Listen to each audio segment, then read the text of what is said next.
Quem é Jesus? E essa é uma pergunta que eu faço aqui, né? Eu replico aqui no início da mensagem. Quem ele é para você? Porque talvez você tenha uma definição clássica, né? Mas e para você, quem ele é? Quem é Jesus? O que o nome Jesus significa para você? Nesses dias de Natal, talvez ele venha à tona.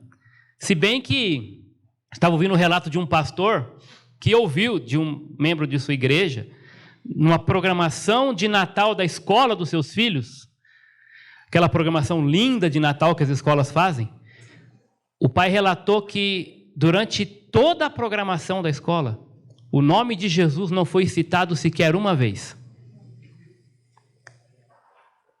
É triste, não é? Mas aí, fazendo um trocadilho com um meme famoso dos últimos meses, né? Que Natal é esse? Talvez essa seja a pergunta que você vai fazer quando estiver participando no meio da sua família. Talvez você não seja de uma família essencialmente cristã.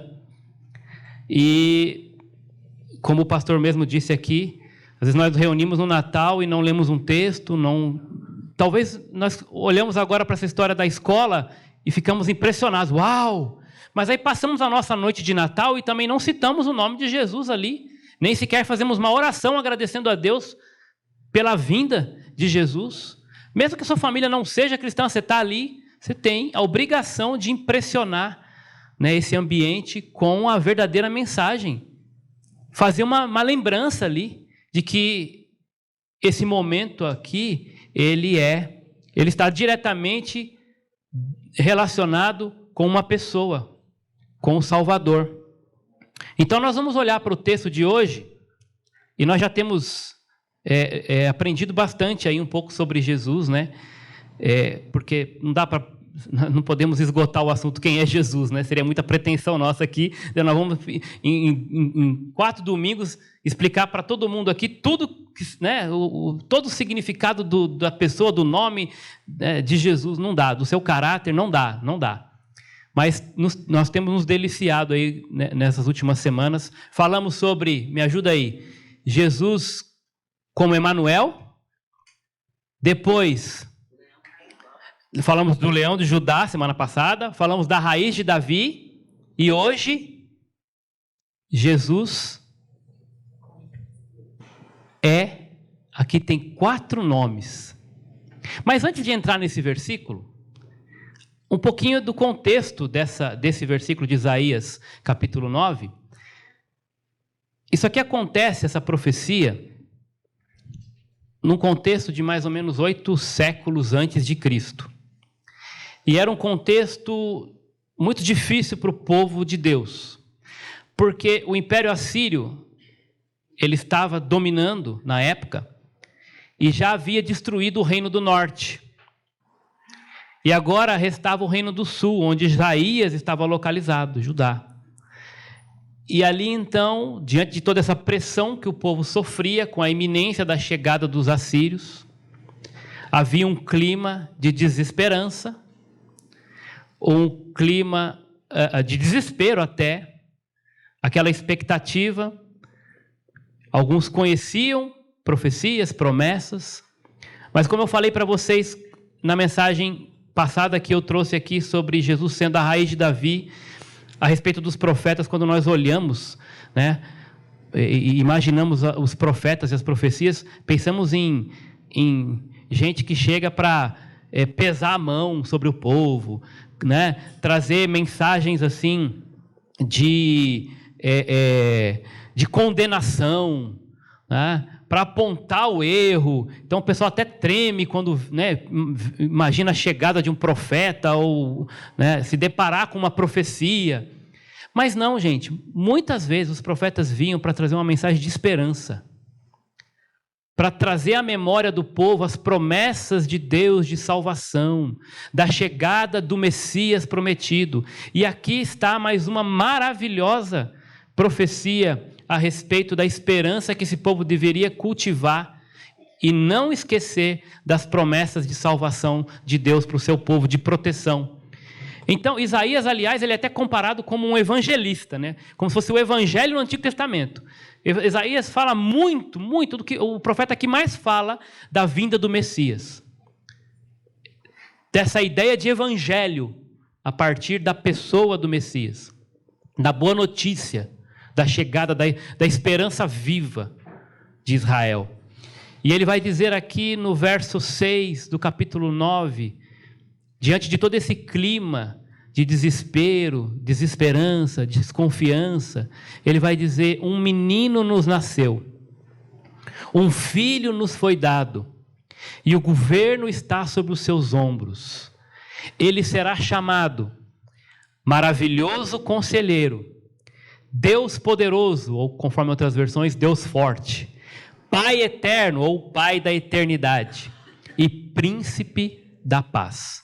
Então nós vamos olhar hoje esses 4 nomes e perceber essas características que brotam deste nome, que também reflete o caráter desse nosso Deus, que não somente no Natal, né, deve ser proclamado e lembrado como a esperança não só de Israel, mas do mundo inteiro. Esse menino que nos nasceu, né? E Natal nos traz essa mensagem à tona, né? Esse recado volta à nossa memória, mas é esse recado, isso é o evangelho que nós temos que estar lembrando sempre. Jesus nos chamou para isso, nos salvou para isso, para estarmos levando as boas novas todos os dias, não só no Natal, essa mensagem de que um menino nos nasceu e o governo vai estar sobre os ombros dele. E esse menino, ele é um maravilhoso conselheiro. Ele é um Deus forte, Pai da eternidade e Príncipe da paz. Primeiro nome dele, Maravilhoso Conselheiro, traz essa menção aí de que Jesus veio, né, para ser aquele que nos ensina e aconselha. Que ao longo do seu ministério, então, ele deu vários ensinamentos, todos eles muito importantes, e mostrou o caminho para uma vida com Deus. E ele é o grande conselheiro nosso, que guia a vida de todos os que creem nele. Aí tem um versículo para introduzir essa ideia, né? O Senhor mesmo disse, né? Quem ouve estas minhas palavras.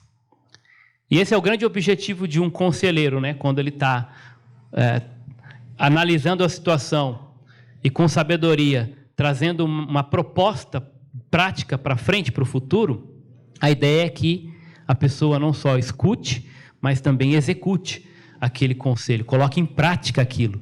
E ele vai dizer: quem ouve as minhas palavras e as pratica, é como um homem prudente que construiu a sua casa sobre a rocha.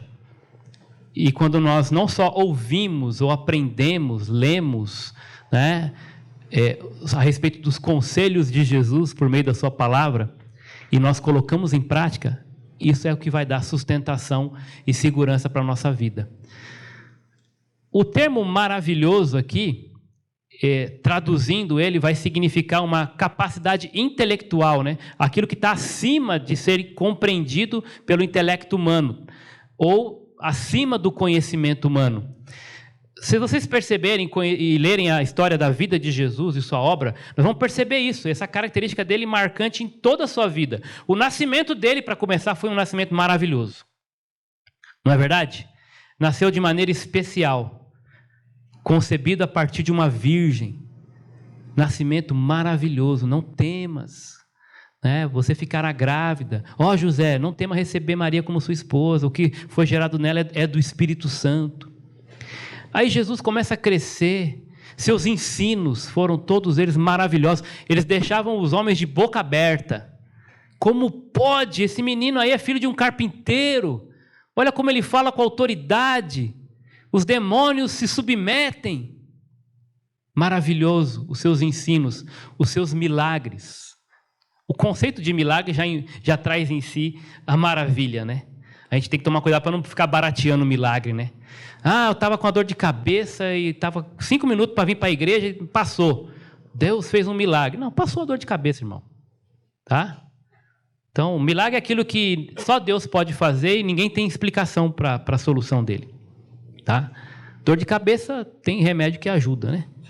Então, não precisa ser, né? Não precisa baratear milagre, não. Tá bom? mas os seus milagres foram maravilhosos. Quem é que consegue transformar água em vinho? Quem é que consegue multiplicar poucos pães e peixinhos para uma multidão? Quem é que consegue trazer de volta à vida uma pessoa que morreu? Isso é milagre. A sua morte foi maravilhosa. Quando nós olhamos tudo que envolve, né, a morte de Jesus, nós ficamos também maravilhados com tamanho amor e entrega.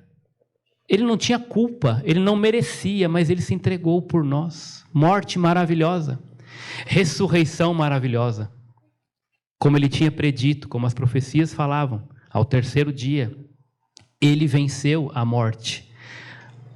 Quando ele sobe aos céus, às vistas dos seus discípulos, o que a Bíblia diz? Eles ficaram maravilhados. O anjo veio e falou: que vocês estão aí, rapaz, de boca aberta, fica tranquilo. Esse Jesus que vocês viram subindo, ele também vai, da mesma forma que foi, ele vai voltar. E a volta dele também será maravilhosa, porque ele é maravilhoso. É interessante nessa passagem de Juízes 13, aqui, nesse contexto aqui, Manoá, né, que recebe a visita do anjo. Esse Manoá era o pai de Sansão. E aí ele pergunta assim no verso 17, mas qual é o teu nome, né, para que eu possa oferecer, né, fazer uma oferta para você aí. Qual é o teu nome? E aí o anjo do Senhor, com A maiúsculo, uma referência à manifestação do próprio Cristo no Antigo Testamento, esse anjo vai responder para ele assim: por que você pergunta pelo meu nome, que é maravilhoso? Traduzido assim, né, nessa versão, e tem uma outra versão que a gente está acostumado também a usar, por exemplo, eu tenho aqui na NVI: por que você pergunta meu nome? Meu nome está além do entendimento, que é a tradução da palavra maravilhoso no original, aquilo que está além do entendimento. Esse é o termo no hebraico. Por que você pergunta meu nome? Não tem como entender isso. Meu nome é maravilhoso. E ele é o maravilhoso conselheiro. Outros textos que apontam para isso. Isaías 28. Isso tudo vem da parte do Senhor dos Exércitos. Maravilhoso em conselhos e magnífico em sabedoria. Essa característica de maravilhoso conselheiro está atrelado a alguém sábio. Alguém de sabedoria tremenda. Agora, será que essa sabedoria narrada pelo profeta, ela também esteve presente no ministério de Jesus? Claro que esteve. Por exemplo, logo quando criança, foi citado aqui o texto dos magos, né? Nós vamos trazer de volta aqui em Mateus 2, 1 e 2. Os magos, ou também traduzido por sábios do Oriente, e lembrando, hein, de novo, é sempre bom lembrar, tá bom? Não eram reis magos. A Bíblia não fala de reis. O pessoal talvez associou essa ideia de reis por causa do tipo de presente que eles trouxeram, de muito valor. Mas isso não significa diretamente que eles eram reis. Muito provavelmente nem eram. Não eram, não. Eram astrólogos, como o pastor falou aqui. Gente que estudava, eram sábios, estudavam as estrelas. E também nada comprova que só eram 3. Apesar de terem sido 3 presentes, não significa que tinham 3 pessoas. Eram os magos, tá? Algumas tradições vão dizer que tinha 12, 18. Não temos que especular o número, nem os nomes, como alguns já até deram, né? Então a Bíblia não fala que eram reis, não fala que era 3, não fala nome. Falam que eram magos do Oriente que vieram para o quê? Adorar.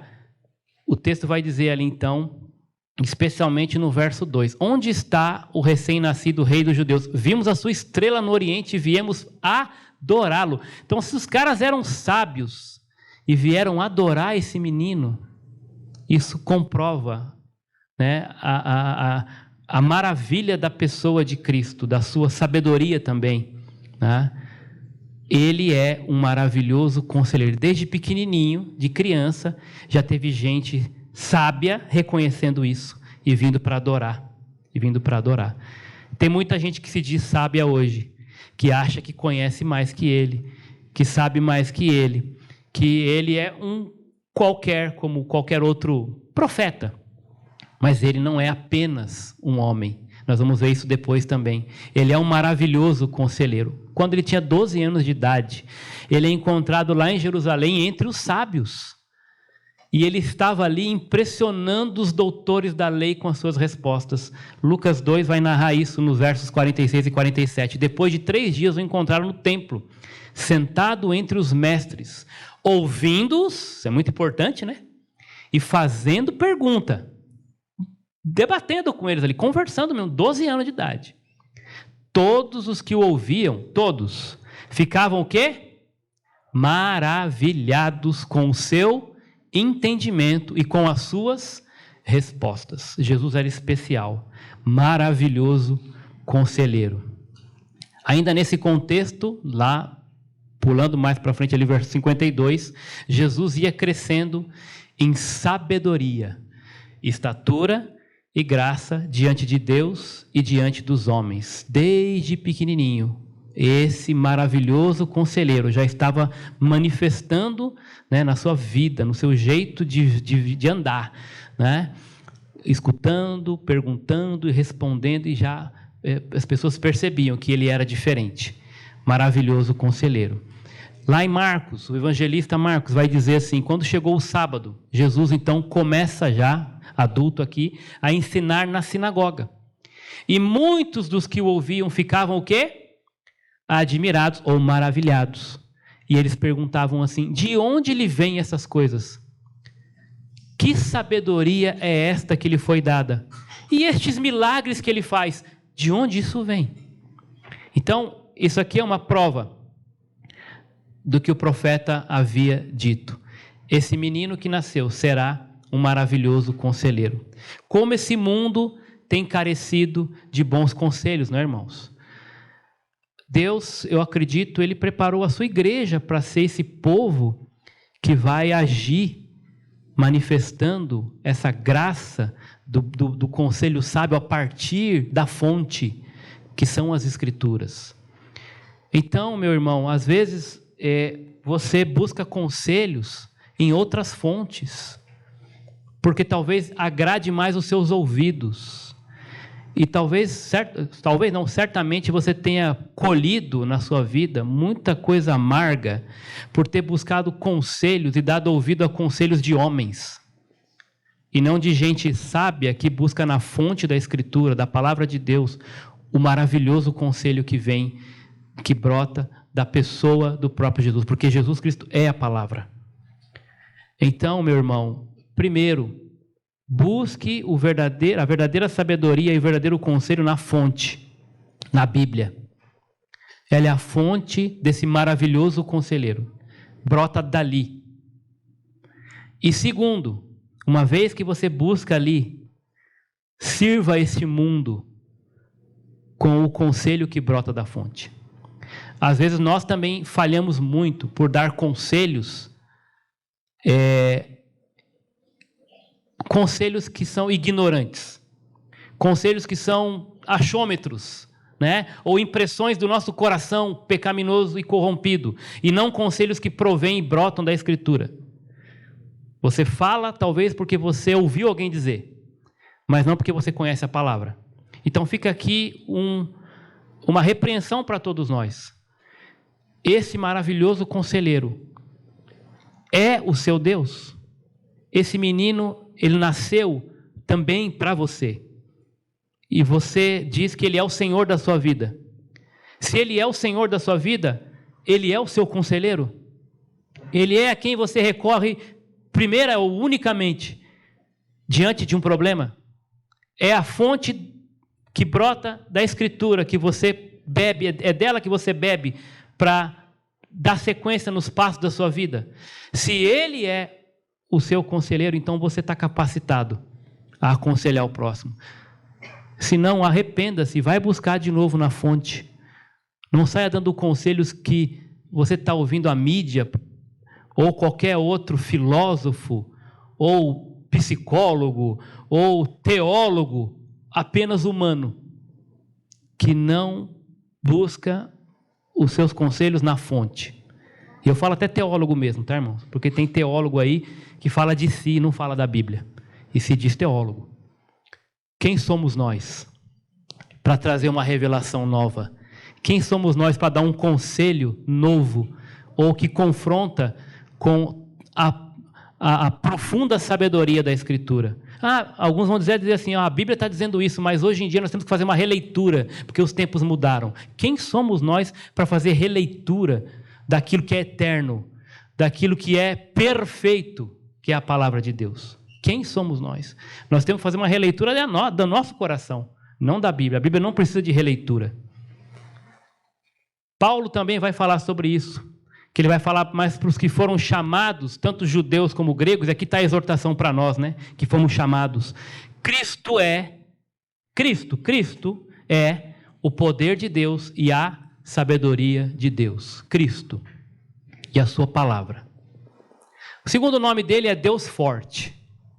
Deus forte. E aqui aponta para a autoridade e o poder dele. Toda autoridade e poder brotam de Deus, vêm de Deus. Ele tem todo o poder. E quando ele decidiu então vir à terra como homem para nos salvar, ele veio com poder. Claro que ele se esvaziou de alguns dos seus atributos, mas ele continua sendo esse menino, o Deus Todo-Poderoso. Aquele menino naquela manjedoura ali estava, olhando aos olhos humanos, um bebezinho frágil. Mas ali estava o Deus Criador do universo. Vocês conseguem, a nossa mente dá um nó nessa hora, né? Um bebezinho tão frágil e ao mesmo tempo o Deus Todo-Poderoso estava ali. Esse menino que nos nasceu. Essa autoridade, estava com ele. E na cruz, mesmo tendo todo o poder, ele cumpriu o propósito para nos salvar da morte para a vida. Ele mesmo vai dizer isso, né? Pô, você não tem poder, desce daí. Ele vai dizer, se eu quisesse, realmente eu poderia fazer. Mas olha como essas características se mesclam, né? É o Deus Todo-Poderoso, mas um Deus que tem propósito. E o maravilhoso conselheiro, ele sabia que ele tinha um propósito sublime. E naquele momento não era o propósito descer da cruz, ou como não era na tentação, como o diabo propôs, pede para os anjos te segurarem. Não vou tentar o meu Deus.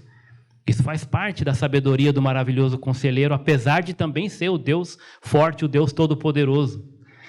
Jesus, ele vai dizer assim, toda autoridade me foi dada no céu e na terra. Por quê? Porque diante daqueles homens, estava o Deus forte.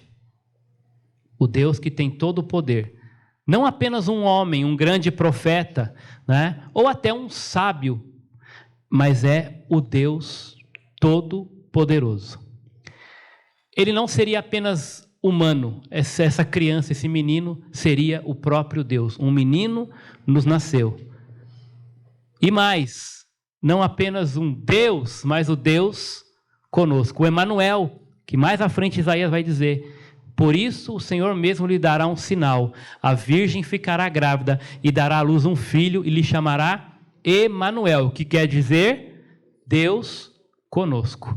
E aqui também, muitas vezes nossa cabeça também dá um nó, Como é que pode, esse Deus Todo-Poderoso, Criador dos céus e da terra, nesse sentido inalcançável, ele veio para ser o Deus comigo, o Deus contigo, o Deus conosco. Ele veio para se relacionar. Deus conosco. Proximidade, relacionamento. Diante do universo inteiro, esteja você onde estiver, em qualquer horário, você pode dirigir o seu pensamento a Ele e Ele vai te ouvir no seu particular. É impressionante isso, não é? Porque Ele é o Deus conosco, Deus forte. Você pode imaginar que bênção que é isso? De novo, irmão, leva sua mente para pensar sobre isso, Deus forte, o Deus Todo-Poderoso é comigo. Não para fazer os meus caprichos. Não é? Ele não está aqui, como alguns pensam, como uma marionete que eu vou comandando e levando Deus para onde eu quiser, e eu exijo a bênção tal, eu quero esse presente de Natal, não é o Papai Noel, que alguns idealizam aí, mas Ele é comigo sim, Ele é contigo sim. Ele morreu por cada um de nós individualmente. Ele nos ama, apesar de ser o Todo-Poderoso, Criador do Universo. Ele veio para ter relacionamento pessoal com você e comigo. O seu nascimento foi no poder de Deus, esse Deus poderoso, né? O anjo vai dizer: o santo virá sobre você, o poder do Altíssimo a cobrirá com a sua sombra. Assim, aquele que há de nascer será chamado Santo, Filho de Deus. Então, o nascimento dele foi no poder de Deus. O próprio Jesus estava ou andava pelo poder, ou agia no poder do Espírito. Lucas vai falar, Jesus voltou para Galileia no poder do Espírito. Ele mesmo afirmava isso. Tudo que ele fazia era poderoso, no poder do Espírito. E por toda aquela região, então, se espalha a sua fama. A partir desse poder do Deus forte, os demônios eram expulsos. Todos ficaram admirados e diziam uns aos outros: que palavra é esta? Até os espíritos imundos, até a eles ele dá ordem, e com autoridade e poder eles saem. Então, quando um espírito imundo saía, isso era no poder e na autoridade deste Deus forte. E sabe que esse mesmo Deus forte está em nós, por meio do seu Espírito, e concede a cada um de nós poder e autoridade também sobre o reino das trevas.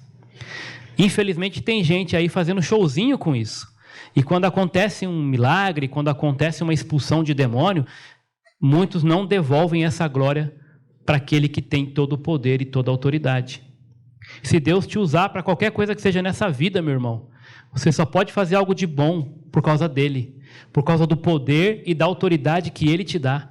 Então, agradeça a Deus hoje, porque esse menino que nasceu é o Deus conosco, te dando poder e autoridade para viver uma vida que o agrade e reinando com ele, com autoridade sobre o poder das trevas e do inimigo. O maligno não lhe toca. Isso é bênção de Deus.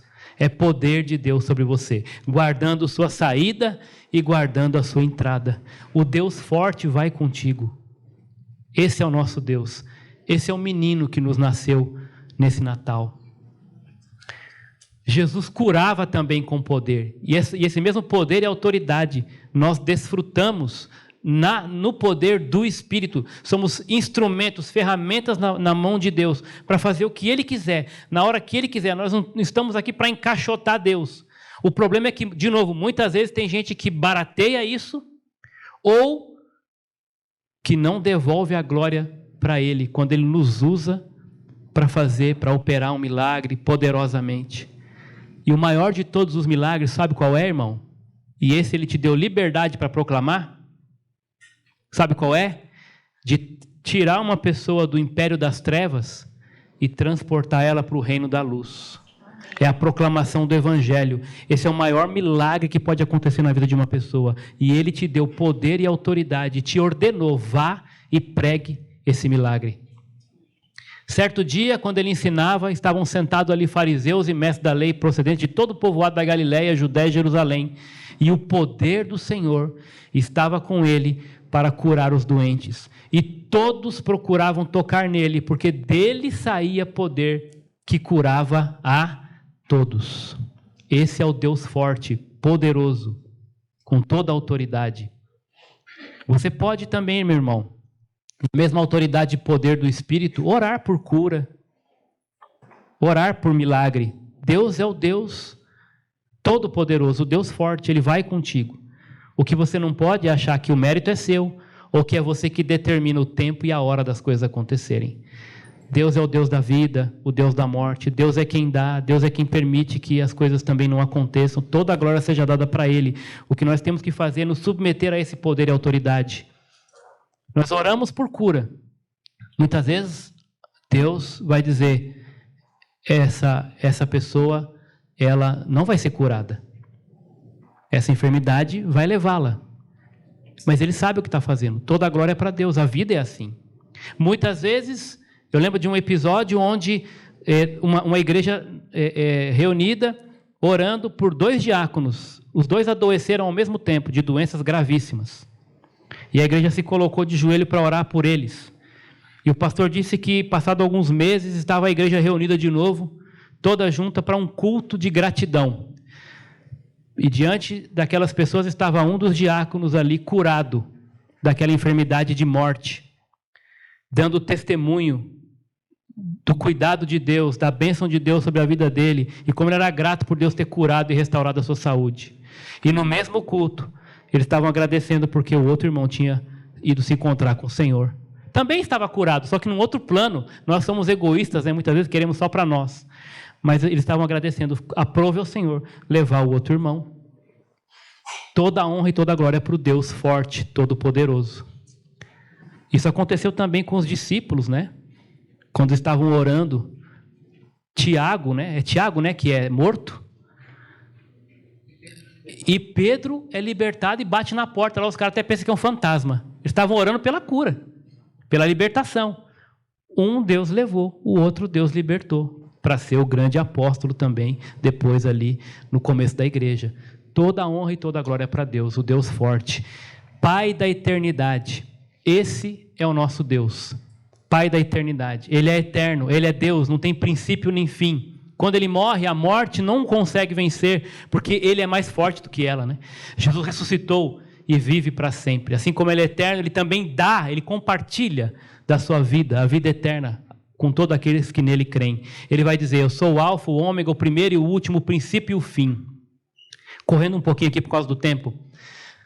Esse menino, então, seria possuidor da eternidade. Ela seria gerada a partir dele.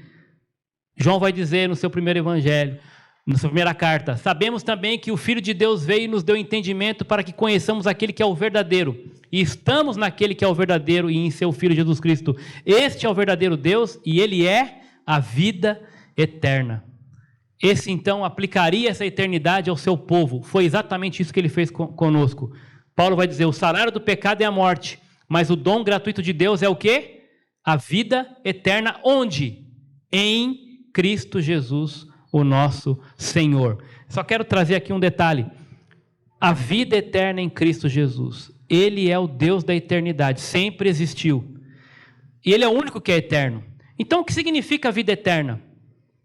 Porque a Bíblia fala que quando nós aceitamos Jesus, nós recebemos a vida eterna. Nós nos tornamos eternos? Não. Nós não somos eternos. Nós somos infinitos. Não temos fim, mas tivemos um começo. A vida eterna é a vida de Deus em nós. Ele compartilha da sua vida conosco por meio do Espírito. Ele vem habitar em nós. Então, quando você ouve o termo receber a vida eterna, aceite a Cristo e tenha a vida eterna, não é que você se torne eterno, mas o eterno vem morar em você. Isso é maravilhoso, isso é especial, porque Ele compartilha da sua vida conosco. Aliás, se não fosse isso, nós não teríamos condições de agradá-lo. É porque nós temos o Espírito Santo, que é o eterno morando em nós, que nós conseguimos fazer qualquer coisa de útil para Ele. Sem Ele, nada nós podemos fazer. Desculpa a correria aqui, último ponto. Príncipe da paz, Deus forte, maravilhoso conselheiro, Deus forte, Pai da eternidade e príncipe da paz. Aqui é impressionante esse ponto. Ele veio para restaurar os relacionamentos. Primeiro, o nosso relacionamento quebrado com Deus lá no Éden. Quando o homem peca, ele se torna inimigo de Deus, separado. Os vossos pecados fazem separação entre vós e o vosso Deus. Mas através do sacrifício de Jesus na cruz, ele então oferece o perdão e a reconciliação com Deus. Assim podemos ter paz com Deus e mais também paz em nossas vidas. Jesus vai dizer assim, deixo-lhes a paz. A minha paz eu vos dou. Não dou como o mundo a dá. Não se turbe ou se perturbe o coração de vocês, não tenham medo. Ele vai dizer, eu deixo com vocês a minha paz. Que paz é essa, né? Aquilo que todo o povo esperava. Quando Isaías traz aquela profecia, um menino nos nasceu, ele será chamado príncipe da paz. Esse povo entendia, esse sofrimento vai acabar. Ele vai restaurar nossa nação. Muitos não acreditam nesse Messias porque entenderam errado. Entenderam que essa paz aí é a ausência de guerra. E não é a ausência de guerra. Essa paz é o shalom de Deus. É uma paz de espírito. É uma reconexão com Deus e com o próximo, sim, a partir disso. Mas não necessariamente uma paz geográfica, onde um país não é mais invadido por outro. É isso que Jesus veio trazer, acima dessa paz geográfica, uma paz espiritual, sobrenatural. Ele disse essas coisas para... Jesus vai dizer, eu disse isso para que em mim vocês tenham paz. E ele vai dizer, nesse mundo, olha só, não é ausência de guerra, né? Vocês terão aflição, mas tenham bom ânimo, eu venci o mundo. E essa paz que ele dá é a paz que vence o mundo juntamente com ele. Tendo sido, pois, justificados pela fé, temos o quê? E aqui está de volta, né? Essa é a religião, né? A reconexão do homem perdido e caído com o Deus Santo. A paz com Deus por meio de Jesus Cristo. Por meio do seu sacrifício. Talvez você esteja aqui nessa manhã e você fala, nossa, eu não tenho tido paz na minha vida. Avalie, né? Porque, de novo, se você é um cristão de fato, Deus nunca prometeu que você não teria problema e dificuldade. O que Ele prometeu é que estaria lá no meio com você. Você nunca andaria sozinho. Ele estaria com você todos os dias. Mas talvez você ainda não tenha tido um encontro verdadeiro com esse Senhor e ainda não tenha restabelecido a paz com Deus, porque ainda não entregou sua vida para Jesus, que é o elo dessa paz. A restauração, a reconciliação com Deus, por meio dele. Ele que faz, de novo, né, possível essa paz com Deus, só por meio de Jesus. Não é frequentando uma igreja nem um PG, isso são coisas boas, mas não é necessariamente isso que vai restabelecer a paz. É o encontro, a entrega verdadeira da sua vida para o Senhor, príncipe da paz, reinar em seu coração. É Ele que vai restabelecer essa paz. Por mais harmoniosa que seja a sua família, né? Não é esse tipo de paz necessariamente. É a paz que vem do alto. Não é a paz que os homens podem dar, porque isso é passageiro. Hoje está bem, amanhã está com problema. Não é verdade? Muitos vão dizer, o que eu mais queria nessa virada de ano é paz na minha família. Busca primeiro a paz com Deus.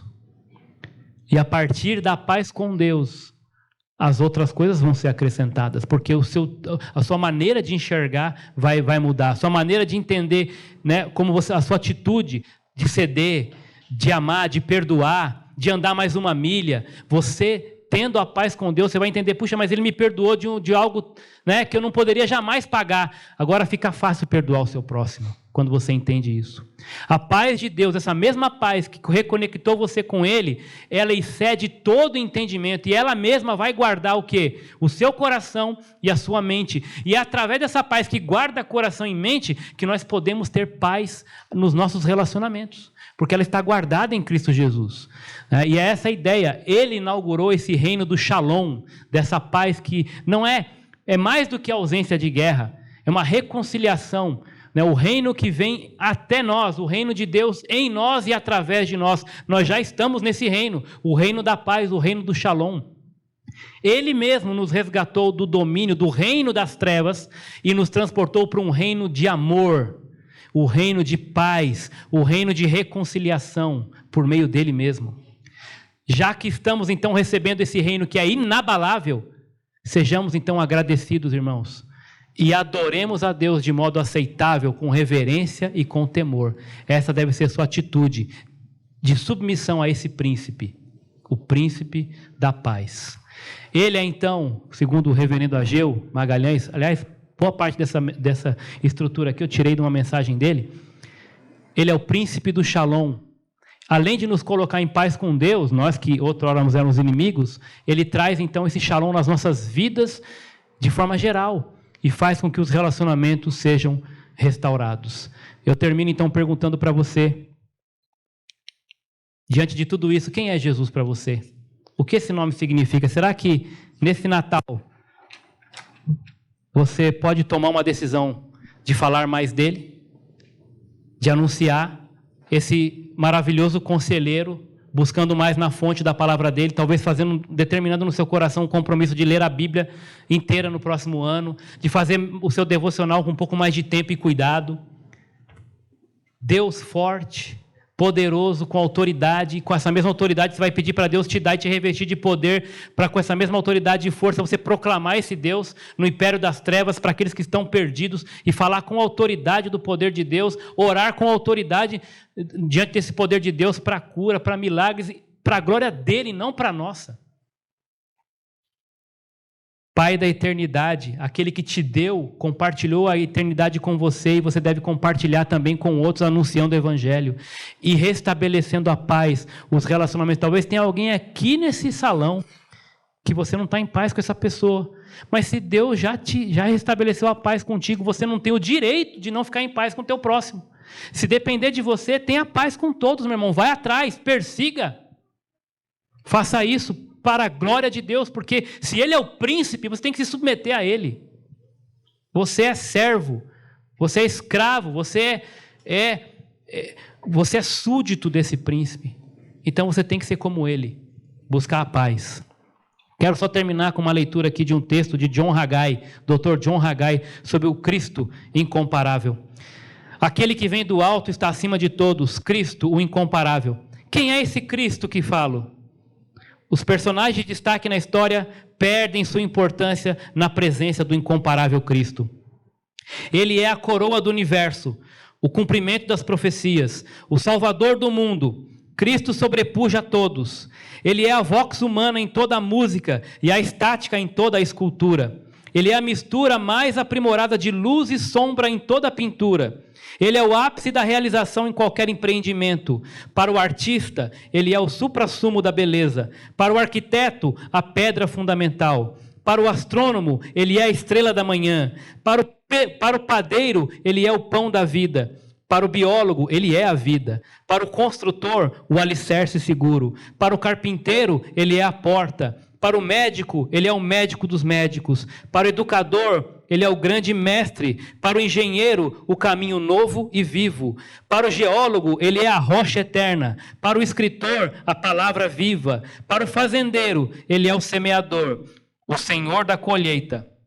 Para o floricultor, a rosa de Saron, o lírio do vale. Para o paisagista, ele é a videira verdadeira. Para o juiz, o justo juiz de toda a humanidade. Para o jornalista, ele é as boas novas de grande alegria. Para o filósofo, a sabedoria divina. Para o pregador, ele é a palavra de Deus. Para o estadista, o desejo de todas as nações. Para o trabalhador, ele é o provedor de descanso. Para o pecador, o Cordeiro de Deus, que tira o pecado do mundo. Para o cristão, ele é o Filho do Deus vivo, o Salvador, o Redentor e o Senhor. Para o discípulo, ele é o comandante geral, que nos dá ordens com clareza incondicional e inconfundível. Ele é o Cristo incomparável.